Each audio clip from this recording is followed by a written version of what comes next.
We have forgotten that meaning does not come from clinging to what we know. Meaning comes from engaging with what we don't. Look around. The universe is still expanding. Stars are still being born. Galaxies are still colliding. There are oceans on this planet we haven't mapped. There are creatures we haven't discovered. There are parts of your own mind that you haven't yet explored. And yet, we are wasting our time arguing over tariff policies from 100 years ago. This is a waste of what little time we have. We already know what will happen if we enact tariff policies from the 1800s. We need leaders with new ideas to lead us into an unknown universe based upon what we currently know.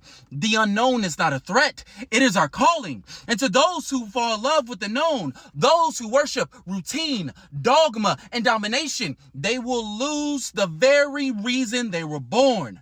They will lose the ability to adapt. They will lose that drive to grow. And when we let these people become the ruling class, everything starts to feel like a cage. Because if you weren't born to control, and if you weren't born to conquer, and if you weren't born to hoard, then a world built by those who were will suffocate you.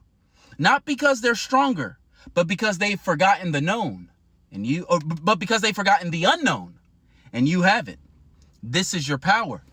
The unknown is your original home. It is not your enemy. It is your edge. It is your future. You don't need to have all the answers. You need courage to ask better questions. And if we are going to evolve individually or collectively, we have to stop using the known as a fortress. We have to start to use it as a launch pad, because the universe isn't done yet, and neither are you.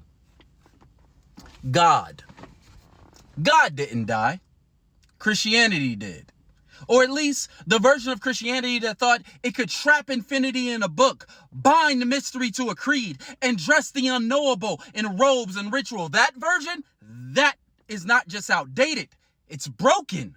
See, I don't believe that God is some old man in the sky waiting to applaud your behavior or punish your instincts. I don't believe that God is tallying sins like some cosmic accountant. And I don't believe for 1 second that the creator of the universe needed to stage a murder scene with his own son to feel loved. If your story of God begins with a father sending his child to die for his own fuck up, that's not a religion. That's just bad parenting. That's trauma with a steeple.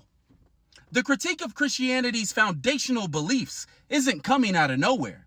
It's not aimed at people who quietly live out their faith, love their families, and draw meaning from ancient stories. If that was all Christianity was, the critiques wouldn't exist. But Christianity in America and in much of the world is not just a belief system. It's a power structure. And power demands critique. Every religion in history has tried to explain the unknown. Every people group has tried to make sense of suffering, love, death, and the divine. And in that regard, Christianity is just one more story in the library of humanity's spiritual imagination. But the problem isn't that Christians believe their story. The problem is that they've weaponized it.